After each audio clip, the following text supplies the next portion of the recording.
les composants minoritaires dans l'atmosphère du Soleil.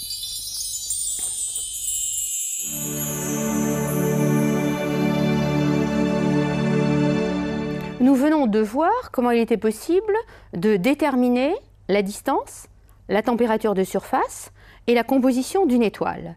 Nous allons maintenant voir comment il est possible de connaître sa luminosité et surtout de la classer parmi l'ensemble des étoiles. La luminosité d'une étoile n'est pas directement mesurable, c'est la puissance qu'elle rayonne. Soit L.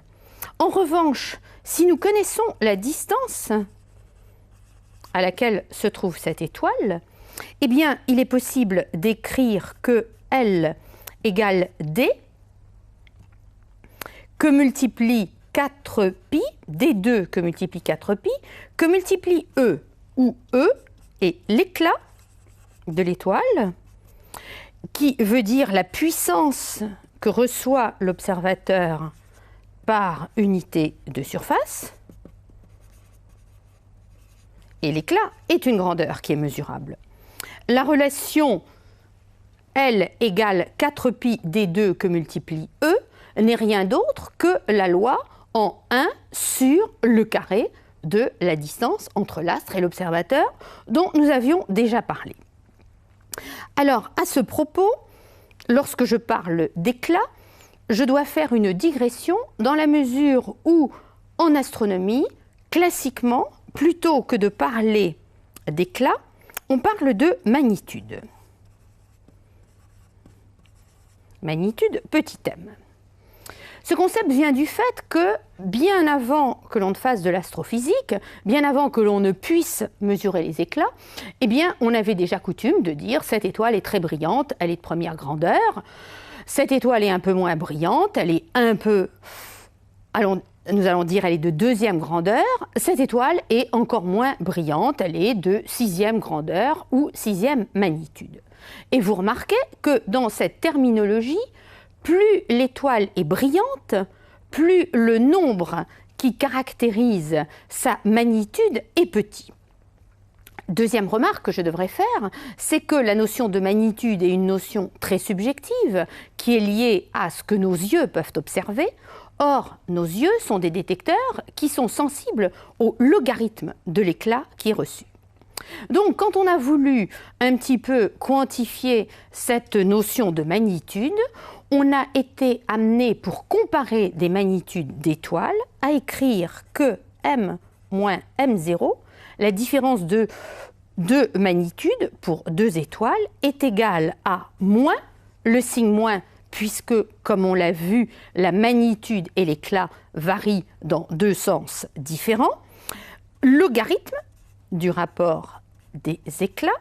J'ai dit que l'œil est un détecteur logarithmique, et pour retrouver de façon très approchée, il faut bien le dire, les anciennes notions de première magnitude, deuxième magnitude ou grandeur, etc., un coefficient pris égal à 2,5.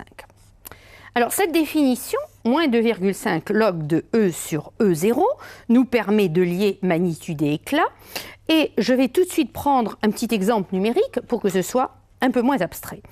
Supposons que nous avons une étoile dont je suppose arbitrairement que la magnitude est égale à 6, et puis une autre étoile dont la magnitude est égale à 1.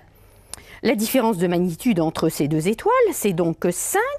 Si je divise ça par le moins 2,5, vous voyez que je peux écrire donc moins 2, qui est égal à logarithme de E sur E0. Et évidemment, un logarithme égal à 2, ça nous fait 100. Donc, on en déduit immédiatement que E égale E0 sur 100. Deux étoiles qui diffèrent de 5 magnitudes, eh bien, ce sont deux étoiles dont le rapport des éclats est dans un rapport est égal à 100. Alors donc, nous avons vu que l'on peut parler indifféremment d'éclat ou de magnitude. On était parti d'une luminosité qui était donc une grandeur intrinsèque caractérisant l'étoile, et de même, on peut caractériser de façon intrinsèque l'étoile par sa magnitude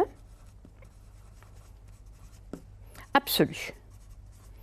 Sa magnitude absolue, qu'on appelle grand M, c'est la magnitude qu'aurait l'étoile si elle se trouvait à 10 parsecs. Pour trouver la relation entre magnitude et magnitude absolue, nous pouvons écrire de nouveau la définition de la magnitude. Cette fois-ci, petit m moins grand M égale moins 2,5. Alors ça va s'appliquer à une même étoile qui se trouve déjà à une distance donnée d.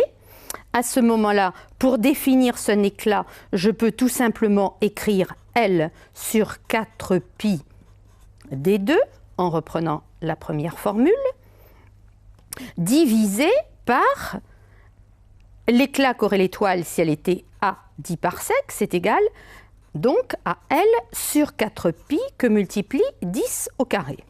Et évidemment, pour que tout soit homogène, ça veut dire que la distance est mesurée en parsecs.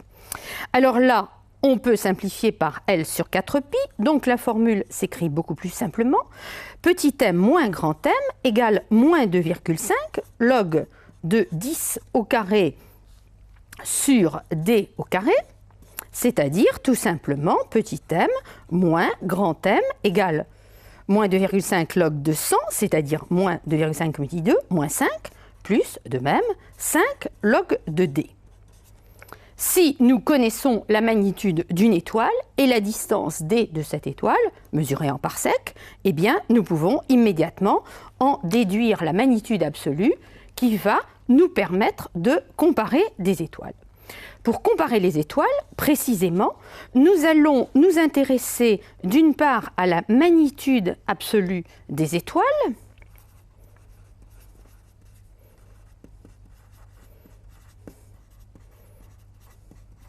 ou leur luminosité,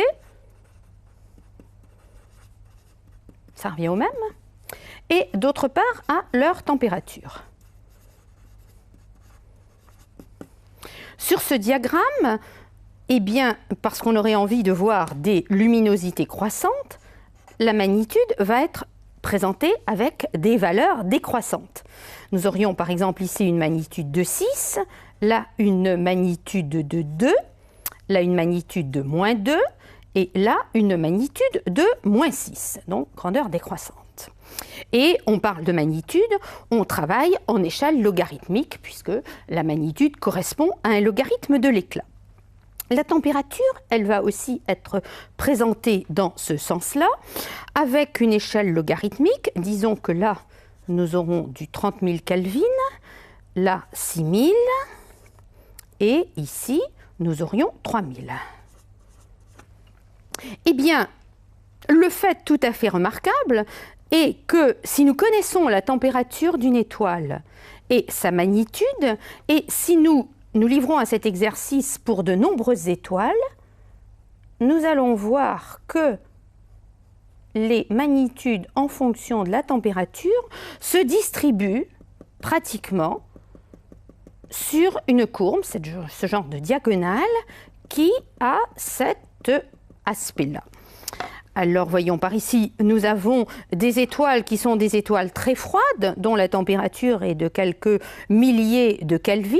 Ce sont donc des étoiles qui émettent essentiellement dans le rouge, d'après la loi de Wien que nous avons déduite tout à l'heure de la loi de Planck. Par là, nous avons des étoiles qui font 15 000, 20 000, 30 000 Kelvin. Ce sont des étoiles qui ont un maximum d'émission qui se trouve dans le bleu ou même l'ultraviolet. C'est pour ça que je les représente par des petits points bleutés, simplement pour se rappeler de cette loi de Wien.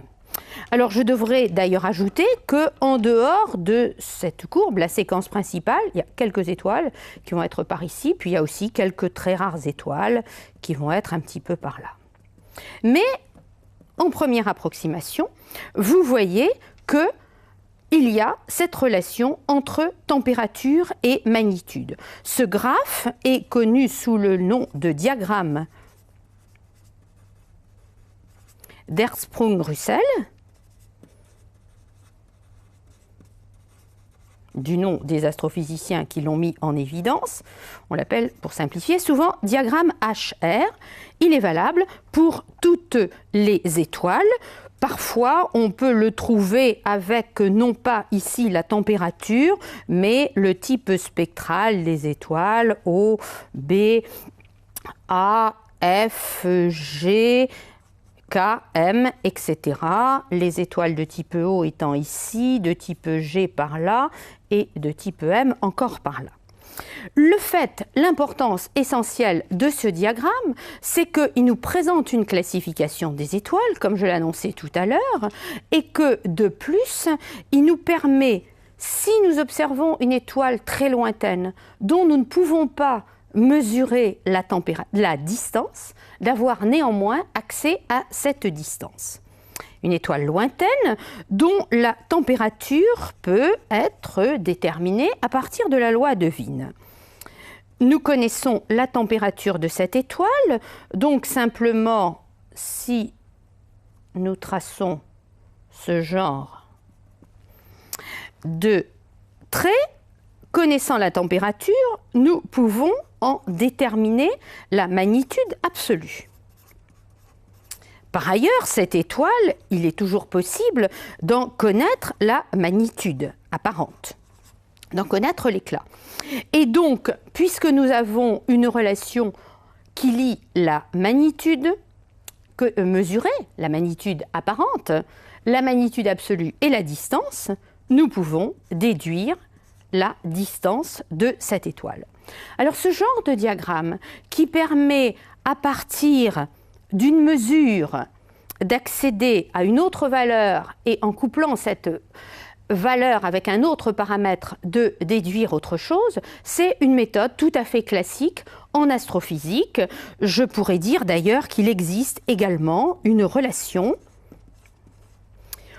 entre la masse d'une étoile. Alors pour certaines étoiles, on peut déterminer la masse parce qu'elles constituent des couples d'étoiles binaires, et la magnitude. Et la magnitude absolue.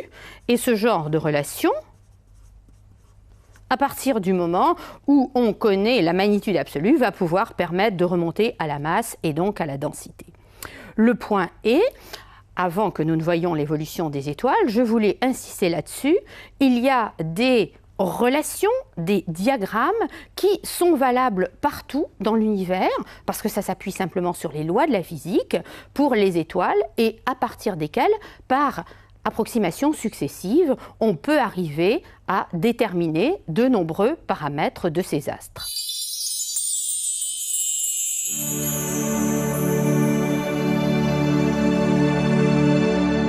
Nous avons donc vu rapidement quelles étaient les méthodes qui permettent d'avoir accès aux propriétés physiques ou chimiques des étoiles. À partir de tout cet ensemble de données, il est possible de construire un scénario qui va nous représenter l'évolution des étoiles.